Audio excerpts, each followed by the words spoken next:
The US had placed aircraft carriers in both the Mediterranean as well as the Persian Gulf, and we hear the news outlets saying that the Gerald R. Ford has taken a back step, which they have moved themselves away from the front lines of the war. It is now docked in Croatia amidst repairs that is being conducted. However, it's being said that there was a laundry room fire. I want to ask this question to Dr. Nasir. During this war, information is very critical. In the first couple of days of the war, we've seen how a U.S. Aircraft was downed, and initially it was said that it was the Iranians, but however, Kuwait had then said that it was a friendly fire and that it was not intended to bring down Allied aircraft. However, right now the war remains in a very effective situation. We've seen it affecting economies in Asia, even after Iran's claim that they're allowing some of these vessels to cross the Strait of Hormuz. That includes China, India, Bangladesh, and a host of some Asian countries. What do you think? This strait is not being opened, especially as Donald Trump called it the Strait of Trump. Okay. Thank you, Victor, and warm greetings to my dear viewers and my co-panelists, John. I said it before, too, that it is a famous saying by Senator Johnson, the first casualty of any war is the truth. So the starting remarks from your side that how these informations are coming up and what is the fact about the ship that embarked on Croatian side, definitely there is a accident and they call it fire, but definitely there was something which was beyond the control. Had there been any fire from the laundry shop or laundry facilities itself, I think there was no issues of taking it back up to Croatia. So definitely there is some damage, number one. Number two, you see, in the military, with my experience of 20 years in the Bangladesh Army, and I fought in the Gulf War back in 1991, right. And also I served in the United Nations for peacekeeping operation in Africa. So all this experience gathers the conclusion that there should be some exercise before the actual commencement of the operations. Had it been in a military exercise, there should be a command post exercise where two forces commanders are made and they start war gaming. It's a very popular concept of designing a war. If you talk about the intelligence assessment, there is always a intelligence exercise followed by media, psychological, logistic backup, everything there. In this particular case, you see, first of all, Donald Trump declared that what is his target? His target, he said, to neutralize the nuclear sites and collapse the capacity of Iranian Navy. And actually what we found, still Hormuz Strait, as you have rightly said, Donald Trump said it is a Trump Strait. It is under control of Iran. There is no issues that without Iran's permission, some ship can come or go back.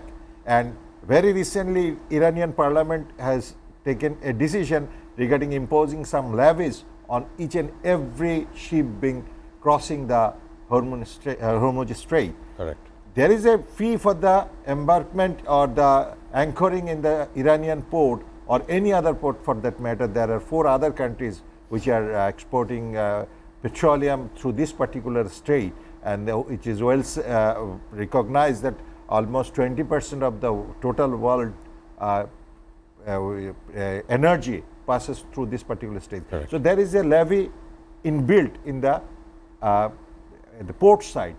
In top of that, if there is another levy for crossing the Hormuz Channel, definitely that is going to have an impact worldwide, number one. Number two, the Donald Trump's military objectives could not be achieved, and intelligence-wise, it is mostly the Mossad which calculated there will be a serious uprising in the civil community in Iran, because there had been an incident of a lady being killed during the police custody, and uprising of the young generation because of the unemployment, shortage of food, shortage of many other facilities as expected by the citizen. And more seriously, after the sad incident of their top religious leader, spiritual leader, at the very outset of the war, definitely there was a expectation from the Mossad or the CIA that there will be a collapse in the command channel. But Iran successfully could counter that, and there is no issues with the command structure of Iran as on today, even after losing their number of military leaders and the spiritual leaders. Then if you talk about the media, it is almost like a Vietnam War. It is said the war was first lost in Washington because media did not support them, and then it was lost in Vietnam. Here is, as you have rightly said, the No Kings movement is going on. It is not only in Washington or in around the Pentagon. It has spread all over America and beyond America. Countries like Portugal, countries like even Tel Aviv in Israel, yes, there are protests, there no king. We don't want any king. So this kingship, instead of democracy, instead of respecting the values of people, respecting the buying capacity of the people, making the world unstable, these are not liked by the world community. So media-wise, they have got defeated. And finally, if you talk about the psychology or the logistic backup, the world scenario is the testimony that how they have failed. They could not keep the Hormuz Strait under control. The whole world did not support Donald Trump's action. He invited the European Union to get together and get the Hormuz under their control. But that was a failed attempt. And they have very gently said no in other terms. That was a very important statements coming from Dr. Nasir. There has been a news that has been coming in that states there has been a manpower shortage inside the Israeli Defense Forces, the IDF. They're on the crumble, their manpower shortage. However, the US forces are now planning, as per the Pentagon report, there is going to be Marines in a ground offensive towards Iran. How much of it do you think will be a success? That is a very alarming news that has come up regarding the might of Israeli defense forces. And not less than the chief of the defense forces, he said that he is running shortage of soldiers, and anytime their defense system may collapse. What is the reason? Number one, as John was telling, that there was no exactly accurate information regarding the strength of Iran and its inbuilt capacity. Right. It has an inbuilt capacity because of the long heritage, not only the from 1979 when the Ayatollah Khomeini took over, not that. Before that also, it was the hub of Islamic power. That is no denying fact. And world history, world culture, many things were rooted from this particular land. So this particular spirit is one of the major factors that drives Iran, number one. Number two, that Iranians are mostly the Shias within our division of the Muslims. Shia and Sunni is the major division. So they are the Shias, and worldwide Shias are the minority. So minority always has a very strong concept, right, and they have the spirit of so-called Islamic jihad, because they call it Imam, that is the grandson of our Holy Prophet, and he was assassinated, and his grandson was also assassinated. And this all has a heritage that they want to take the revenge on Sunnis and other non-Muslims of their blood being shedded by their predecessors. Right. So that spirit, you see till today, during the month of Muharram, you see in the streets of Pakistan or even in Bangladesh, people throw their blades, sharp knives, right, on their chest, on their back, to shed blood, to show their sympathy. That is the spirit of the Shias. So that spirit you cannot kill with the so-called some threat or some missile or something like that. That is the inbuilt power of the, right, Iranians, number one. Number two, if you talk about the casualties, yes, Iran lost 2,000 plus, but these are not the so-called dedicated soldiers.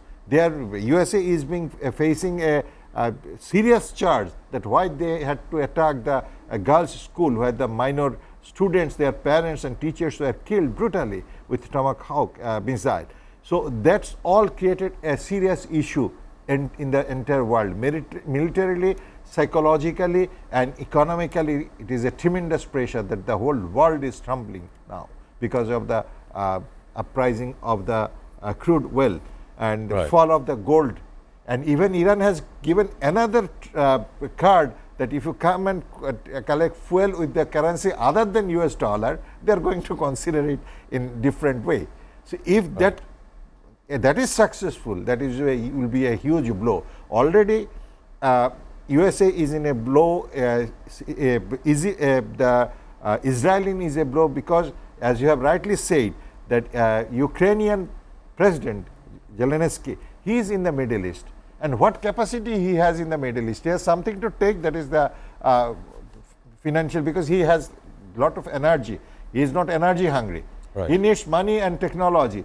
That cannot be provided by the Middle East. So it is well understood. Middle East is seeking for the inbuilt military capacity of the Ukrainians, and that is the drone. The way they have fought against the Russians, that is very alarming. Now the defense mechanism of the Middle East has collapsed.